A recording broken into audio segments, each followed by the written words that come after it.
Alas 5 ng umaga sa Bashi Channel, dalawang eroplanong pandigma ng China na J-11 ang pumasok sa Air Defense Identification Zone ng Taiwan para sa isang karaniwang patrol. Sa mga nakaraang taon, tila nagiging madalas na tanawin na ito. Ngunit bakit? Ano ang hinahanap ng mga eroplanong ito sa bahaging ito ng dagat? At bakit ang isang tila liblib na channel sa pagitan ng Taiwan at Pilipinas na mahigit 300 milya ang layo mula sa mga dalampasigan ng China ay nagiging sentro ng pansin? Ang maikling sagot ay dahil ang Bashi Channel ay isang mahalagang hotspot para sa parehong China at Estados Unidos. May dalawang pangunahing dahilan kung bakit ito napakahalaga.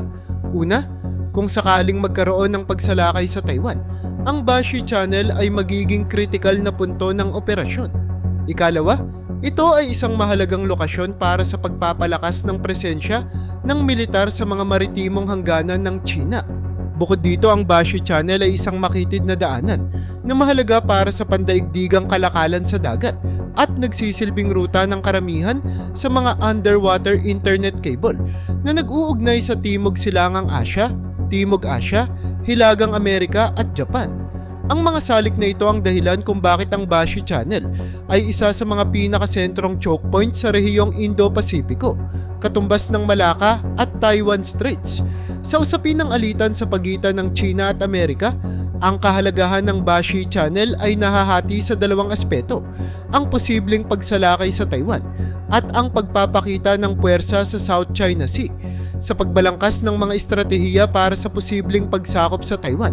Nakatuon ang mga lider militar ng China sa dalawang pangunahing geographical na tampok: ang matataas na kabundukan na naghahati sa isla sa dalawang bahagi at ang tatlong makikitid na daanang naghihiwalay sa Taiwan mula sa iba pang bahagi ng mundo. Ang una ay ang Yonaguni Channel sa Hilaga na humigit kumulang 70 milya ang lapad at naghihiwalay sa Formosa Island mula sa pinakakanlurang bahagi ng Japan. Sa lugar na ito, magtatayo ang Japan ng mga cruise missile sa unang pagkakataon ngayong taon. Ang ikalawa ay ang Taiwan Strait na siyang pinakamahalaga sa tatlo at may pinakamakitid na bahagi na may sukat na 100 milya. Ang ikatlo at sentro ng talakayang ito ay ang Bashi Channel na wala pang 70 milya ang lapad at naghihiwalay sa katimugang bahagi ng Taiwan mula sa Amianan Island ng Pilipinas. Ang Bashi Channel ay isang mahalagang choke point para sa China dahil sa aspeto ng mga supply line. Ang pinakamalaking daungan ng Taiwan, ang Kaohsiung, ay malapit sa Bashi Channel. Ang Kaohsiung, na ika-15 pinakamalaking container port sa buong mundo, ay humahawak ng mahigit 62% ng kabuuang cargo volume sa Taiwan. Ang kapasidad ng port na ito na magdala ng malalaking supply sa maikling panahon ay mahalaga sa panahon ng pagsalakay. Halimbawa, ipinakita ng isang pag-aaral noong 2002 na ang isang brigade combat team ng 3 hanggang 5,000 sundalo ay kumukonsumo ng mahigit 500 tonelada ng supply kada araw, na 70% nito ay fuel at pagkain. Kung makakababa ang mga tropang Chino sa Taiwan, kailangang masiguro nila ang kontrol sa Kaohsiung Port at mga sea route ng Bashi Channel upang tiyakin ang daloy ng kanilang supply at hadlangan ang tulong mula sa ibang bansa patungong Taiwan. Ang kahalagahang ito ay lubos na nauunawaan ng mga estratehikong tagaplanong Chino. Ang Bashi Channel, bagamat tila hindi gaanong kilala kumpara sa iba pang choke points sa Asia-Pasipiko, ay isa sa mga pinakakritikal na bahagi sa patuloy na tensyon sa rehiyon. Noong 2022, hindi bababa sa 6 na live fire drills ang pinlano sa paligid ng Taiwan. Sa kauna-unahang pagkakataon, 2 sa mga ito ay isinagawa sa timog.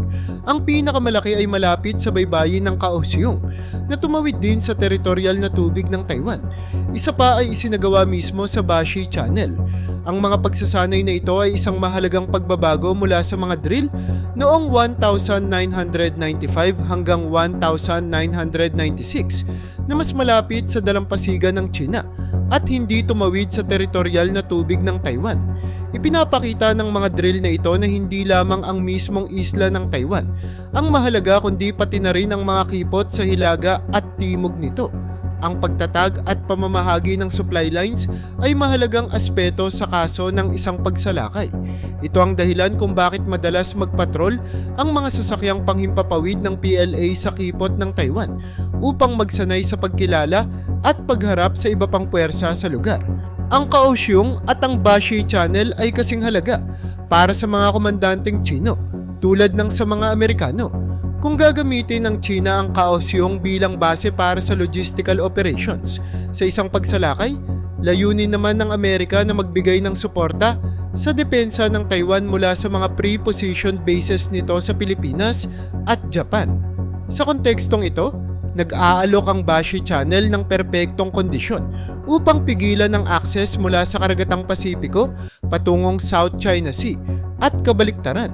Ang Bashi Channel ay isang mahalagang international water passage na nagsisilbing tanging access point na higit sa 50 miles ang lapad mula sa Karagatang Pasipiko patungo sa South China Sea.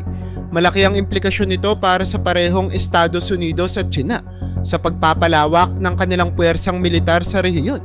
Mula sa pananaw ng Amerika, ang Bashi Channel ay isang perpektong lokasyon para sa pagpapalakas ng puwersa sa dalawang pangunahing dahilan. Una, ikinokonekta nito ang Pilipinas sa Taiwan na nagbibigay daan sa mas maiikling supply lines sakaling magkaroon ng pagsalakay. Sa pamamagitan nito, maaaring magbuo ang Estados Unidos ng pincer supply routes mula sa timog via Pilipinas at sa hilaga via Japan. Ikalawa, ang Bashi Channel ay nagbibigay ng pagkakataong pigilan ang pagpapalawak ng puwersa ng China mula sa bukas na Pasipiko hanggang sa katimugang bahagi at baybayin ng Taiwan. Ang estratehiyang ito ay naglilimita sa posibleng mga landing spot ng PLA at ginagawang mas madaling hulaan ang bawat kilos nila. Sa gitna ng patuloy na tensyon sa rehiyong Indo-Pasipiko, malinaw na ang kontrol sa Bashi Channel ay nananatiling mahalaga para sa parehong China at Amerika.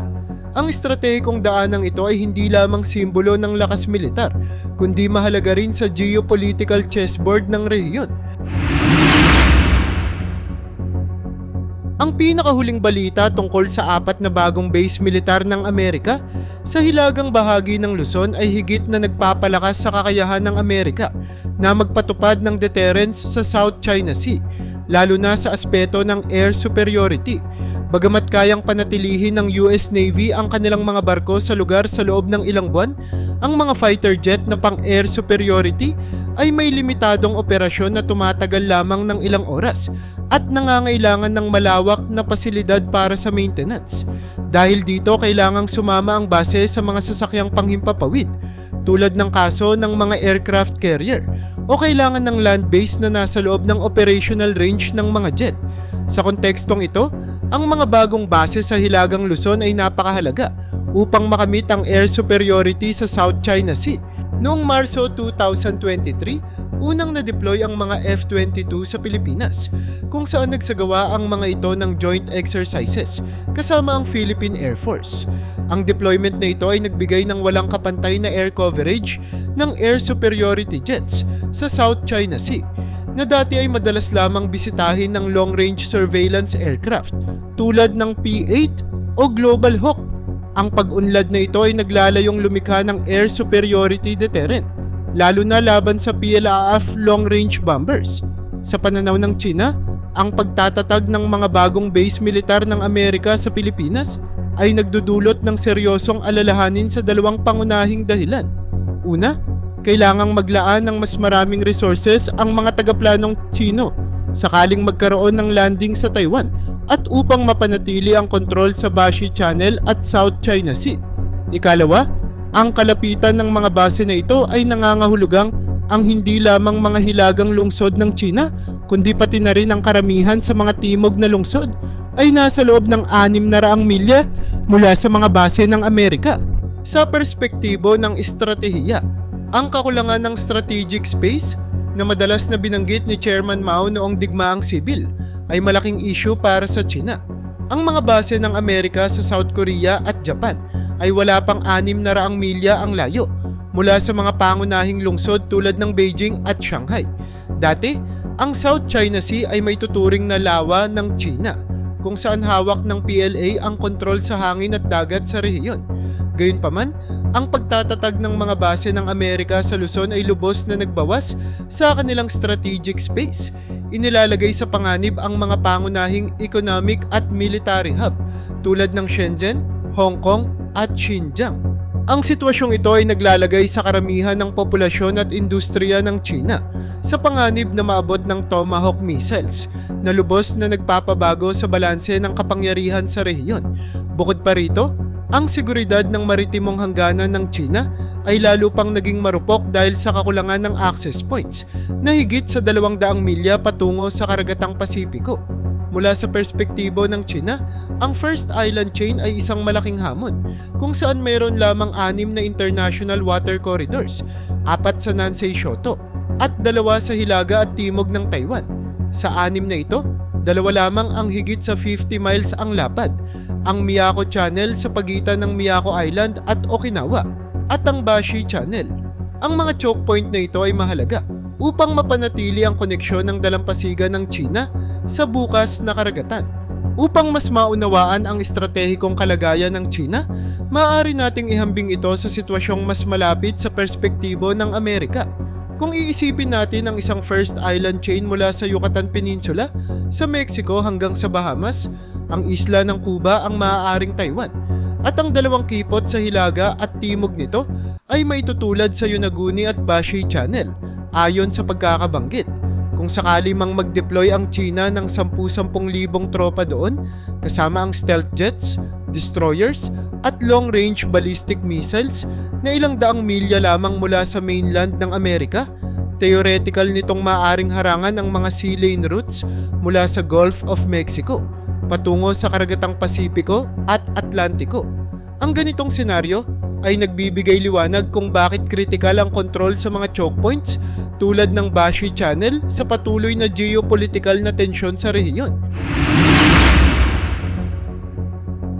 Noong 1962, ang mundo ay muntik nang humantong sa isang nuclear war, ang huling pagkakataong nagkaroon ng katulad na sitwasyon. Mula sa perspektibong ito, malinaw kung bakit napakahalaga ng Bashi Channel para sa Beijing. Ang Pilipinas at ang Bashi Channel ay esensyal upang makontrol ang pangunahing pintuan mula sa karagatang Pasipiko patungo sa timog bahagi ng China. Dahil dito mahalaga para sa China na mapanatili ang kontrol sa lugar na ito upang masiguro ang kanilang strategic space at seguridad sa maritimong hangganan. Hindi lamang mahalaga ang pintuang ito para sa estratehikong layunin ng China, ito rin ay nagsisilbing pangunahing daanan ng global data traffic. Sa katunayan, humigit kumulang 77% hanggang 79% ng lahat ng data sa buong mundo ay dumadaan sa submarine cable network. Ang Bashi Channel ang isa sa mga pangunahing bottleneck ng data transmission sa pagitan ng Asya at Hilagang Amerika. Ang network ng mga cable sa ilalim ng dagat ay nagdadala ng malawak na impormasyon, kabilang ang mga file, larawan, at mga lihim na militar at industrial. Habang tumitindi ang tensyon sa pagitan ng Amerika at China, patuloy na inilalatag ang mga bagong submarine cable sa ilalim ng dagat bilang paghahanda sa posibleng sigalot. Gayunpaman, ang pagputol ng mga cable na ito ay maaaring magdulot ng matinding epekto, gaya ng ipinakita noong Marso 2023 nang maputol ang 2 internet cable na nag-uugnay sa Matsu Islands at Taiwan. Ang ganitong uri ng pagkagambala sa komunikasyon ay maaaring maging makapangyarihang sandata sa makabagong digmaan, nagbibigay ng smokescreen na nagdudulot ng pagkaantala sa tugon sa mga ataking militar. Malaki ang epekto nito sa unang yugto ng mga labanan. Ang Hilagang Pilipinas at Bashi Channel ay naging kritikal na hotspot sa patuloy na alitan sa pagitan ng Amerika at China. Ang kanilang estratehikong lokasyon na malapit sa 2 mahalagang lugar, ang South China Sea at Taiwan, ay nagdaragdag sa kahalagahan ng rehiyong ito. Subalit, mahalagang bigyang pansin ang dinamika ng kapangyarihan sa Maynila. Ang administrasyon ni Marcos ay may malaking papel sa pagpapadali ng permanenteng presensyang logistical ng Amerika sa South China Sea at sa timog ng Taiwan. Gayunpaman, nananatili ang tanong, hanggang kailan pahihintulutan ang presensya ng Amerika sa kapuluan? Determinado ang Beijing na hadlangan ang estratehikong bentahe ng Amerika At nananatiling malaking tanong kung ano ang mangyayari sa susunod na halalan sa Pilipinas. Kung ang isang bagong Duterte ang maluluklok sa pwesto, paano maaapektuhan ang balanse ng kapangyarihang nilikha sa ilalim ng administrasyon ni Marcos? Mapapahintulutan pa rin kaya ang mga tropang Amerikano na manatili? Ang pagkakaiba sa posisyon ng mga leader na ito ay nagpapahiwatig ng posibilidad ng isang political U-turn pagkatapos ng susunod na halalan na nagsisilbing mahina na bahagi ng First Island Chain.